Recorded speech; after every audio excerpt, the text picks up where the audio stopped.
Okay, Morgan, you're here. We're live, we're recording. We're in the middle of talking about elves.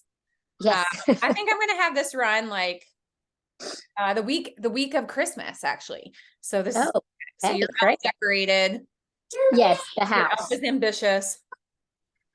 Sometimes, not always. Sometimes I throw it across the room at 5 a.m. and that is what we do sometimes. Yes. Same, same.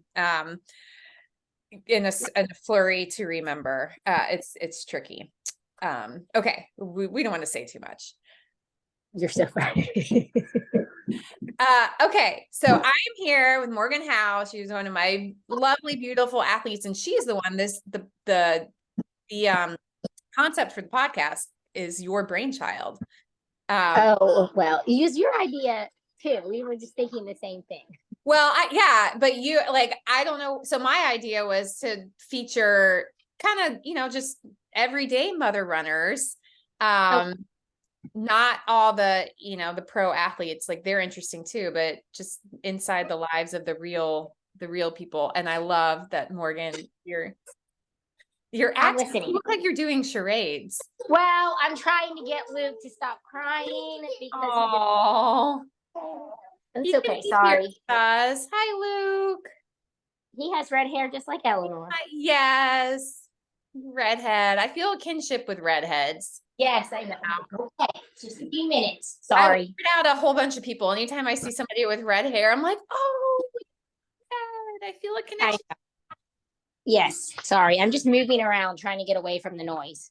Oh no, you're all good. So we're gonna get to it. Okay, so you're my guinea pig with the concept. And basically Okay. I'm gonna ask you the same questions that I asked myself a few weeks ago to get an inside look into running and your life and how you make it work and what you get from it and like why is it work, because it's a lot of trouble. Right now you were running up and down the street because you have two kids home just to get your run in. It's a lot of trouble, and it's like, well, why? It must be worth it, but why? So do you want to spend just a couple seconds talking about yourself? Oh, okay. Like, Who you who I are? okay. Well, my name is Morgan. And I found Whitney about a year ago through a mutual, well, not a mutual friend, but a friend that I have, really more of an acquaintance. And then my neighbor also has knew her because he ran for, is it Knox? No, what is it? Knoxville Endurance. Knoxville Endurance. So he used to run with Knoxville Endurance. And so he knew about you. And I had decided, after I have 4 kids and my oldest is 9. And so last year she was almost 9. She was like 8.5.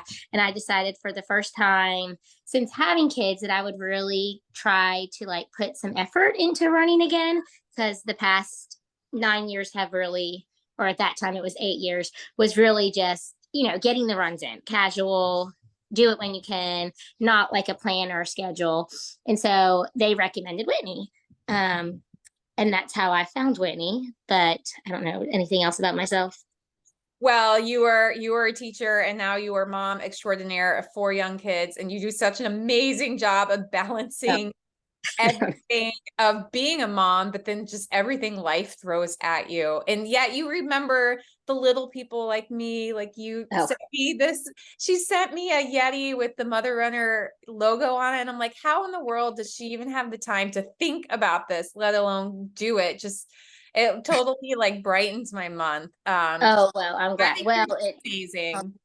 it's on all those runs. You have all those thoughts that go through your mind. So It's true. I often will stop and just write notes in my phone, like remember this, and actually yeah, do it. I should do that because half the time I forget the thoughts. But I am one of those weirdos that tries not to run with my phone. So Oh, I don't. that's so good. Yeah, I was talking with Eleanor last night about doing the screen free for a week or something. I don't know. That's a whole nother subject. We'll get Yes. but I am too attached to my phone. A lot of it is because I'm a coach and Yes, and you're there, but constant. got to set boundaries, got to be in the moment more, I think. it's hard when your brain, it becomes addicted, really. It is. So that's great that you run phoneless. Okay. So we're gonna get started. I will say the last thing, you and I do need to talk about Boston, because Morgan qualified for Boston. And I totally get it. Like, she wants to go, but you have the guilt of, it's hard to leave. It's hard to leave 4 young kids and be gone for that long, and it's expensive. And but then you have the guilt of, but I earned this, and so many people work so hard to earn it. And, right? Yeah. Am I All putting of those. words in your Yep. mouth? Nope. That is exactly all of those things. Yep. It's hard, but it'll be there for you if the time's not right. I promise. I put my life on it. This is not the only time you will qualify. Yes. Whitney's going to say, you're going to sign up for another race. Sorry. No, I love it. That was the wrong assumption on my part. No, it wasn't. It's great. Okay. So why did you start running in the first place? Well, I didn't like always grow up running, but I remember there's 2 influential people in my life, and they weren't family members, but they were close family friends. And they ran, and they were probably, oh gosh, looking back, I mean, they probably were just in their 30s, but to me, they seemed super old at the time because I was a kid. And I just remember they lived in Maryland. And my sister and I would go visit them, they were always talking about running, and they would go get their running. And so that's kind of how I was introduced to it. Not that I started running, but I admired them. And so I saw that. And then I never ran for like in high school or for a team, but then in college, I ran a little bit on and off just to be active. And then I went to Maryville College, and one of their scholarships they have is called a Bonner Scholar. And so you have to do, I think, something equivalent. I think it was like 40 hours of community service a month. And then in change, you got a scholarship. And so I did that scholarship. And because I knew I wanted to be a teacher, I did my service hours at a local elementary school that was across from the college. I didn't have a car, so I could walk there. But all this to say, the teacher I was working with, she was brand new out of college. She was her first year, and she decided she was going to run her first half marathon. And she asked me if I wanted to do it with her. And that was my junior year of college. So I did the Knoxville half with her, my junior year of college. And that kind of is what got me into running, like really running. So that's really common. You find that where somebody's like, I need to train for a race. Will you do it with me? And then people become hooked. Yes. You get past like the first few weeks or months of it being really uncomfortable and you hating it, and then finally you find your groove, Yeah. So that's kind of how I got into that. And then I think not long after, maybe that was my junior year. And then I don't really think I ran any races my senior year. And then I went straight into grad school at UT to get my master's. And I think maybe right after that, maybe my first year teaching, I decided to run my first marathon. I decided it was, and I believe I ran, it's not terrible, I can't even remember what it was. I think it was Charleston. Okay. Oh, great. Yeah, it was sometime like January, because it was my first year teaching, because I remember taking off school because it was like President's Day weekend or something. But anyhow, so that was my first marathon. And then I was not very smart because I didn't have a wonderful coach like Whitney. And another friend of mine, again, was like, well, I'm going to run the Knoxville full. You're already there. Why don't you just train with me? So, of course, I trained with her, which meant I was doing too many miles too soon after a race. And I didn't give myself a break. And then because I was already at the training length, I thought, well, I'll just run the Knoxville Marathon. So I ran it. And then like at mile 20, I just felt my leg. Like it wasn't like a true injury, but it was like something just pulled. And I remember like just pretty much feeling like I was dragging the rest of the 4 to 6 miles back to finish it. And then I took a break and ran maybe one more. And then I stopped before having kids. So that is so common. I have been there 100%. Oh my gosh, the things we did when we were young. Okay, what is your proudest running moment? Well, I did think about this one. I don't really know if I would say I have a specific individual proudest moment, but I feel like probably my proudest, or prideful moment about running would be that I was able to, which I will preface it with, I 100% think you have to do what your body tells you to do, and but I was fortunate that I was able, because I felt good and I was healthy, to run through all 4 of my pregnancies.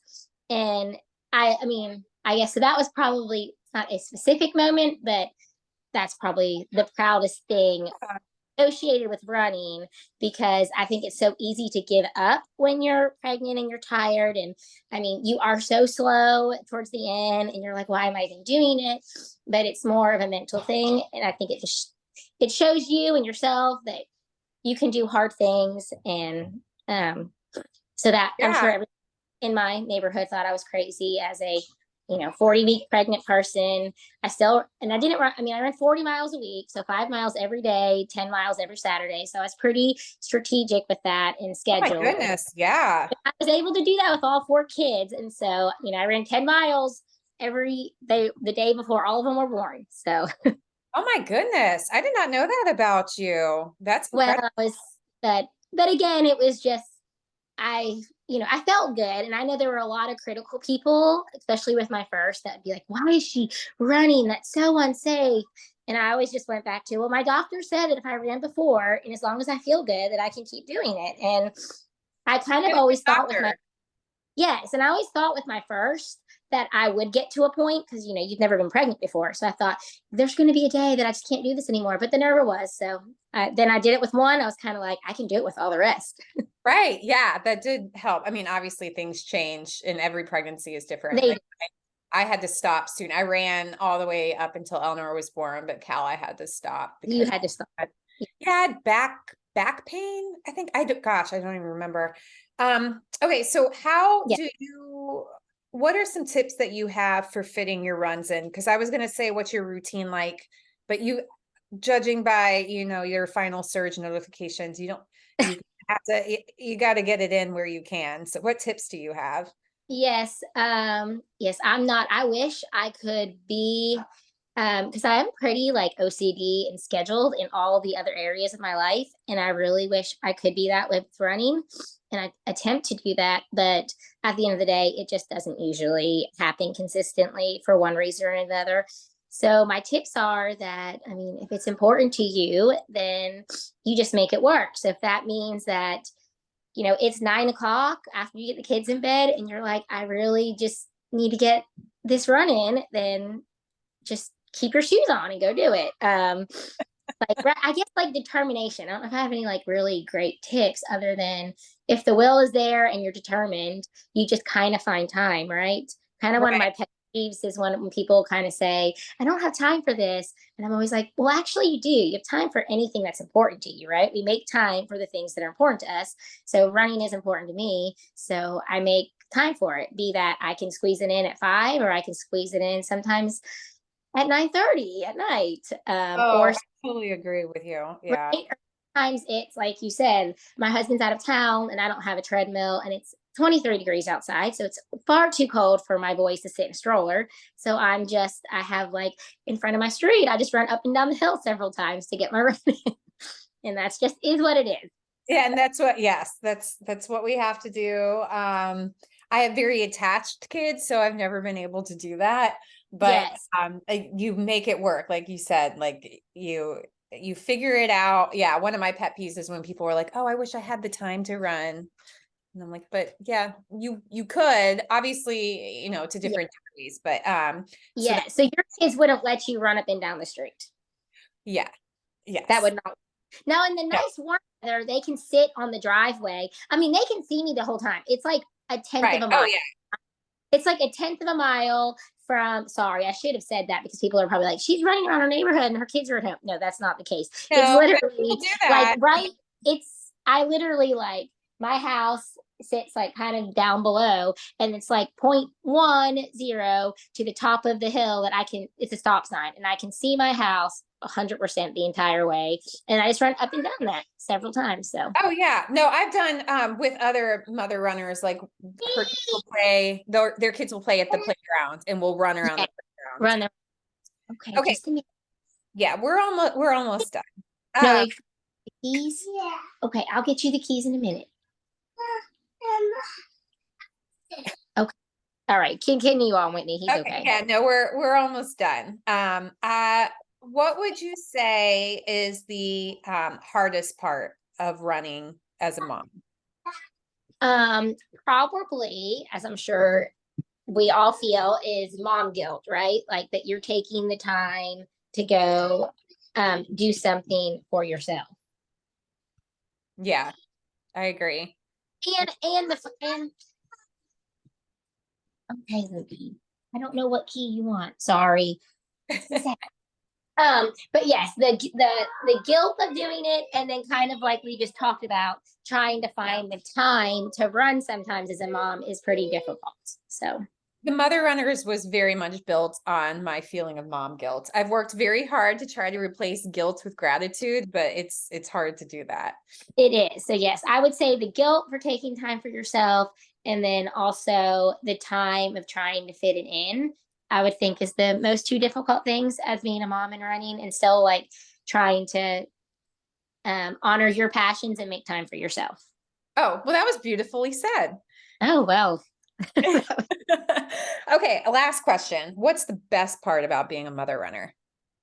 The best part is I think that it fills you up and it makes you a better mom. Well, it makes me a better mom because it's the time that I kind of get to unplug. I don't listen to, I just kind of get to go out there and Unplug run from life. and, Yeah. and unplug and think and clear my mind. And of course, you get all those endorphins when you run. So then you just feel better that you've done something for yourself. And I do think it's great, like your kids see you do that, right? Like it's funny, my 3-year-old the other day, I was going somewhere and he said, "Are you going running?" And I said, "No." And he was like, "Oh." And then my neighbor was like, "Well, that's because, Morgan, you never leave your kids unless you're going running." But Oh, it's so true. But all this to say, even at 3, he notices that that's like the one thing that I do for myself is I go run. And so I think that speaks big that as a 3-year-old, they know that you do something healthy for yourself when they see that. And I guess you would hope that they somehow, sometime in their life, decide to do that for themselves. I think that's like the biggest antidote that I have found to mom guilt is you don't want your kids to grow up and be in service of other people all the time and to put their needs to the side and, just become resentful and not take good care of themselves. So like to model that for them, that has helped me battle mom guilt. And then I have wife guilt too of, well, I hate leaning on my husband. He's worked all day, he has a stressful job. And then I'm asking for him to do, and it's like, well, A, yes, they're both of your kids. And then B, that maybe he wants to help you. Maybe that makes him feel good. And then C, like it's important for the kids to have that bond with their dad and know that there's more than one person that can take care of them. So there's a lot of different ways to reframe it. And, but yeah, that guilt always just comes back up.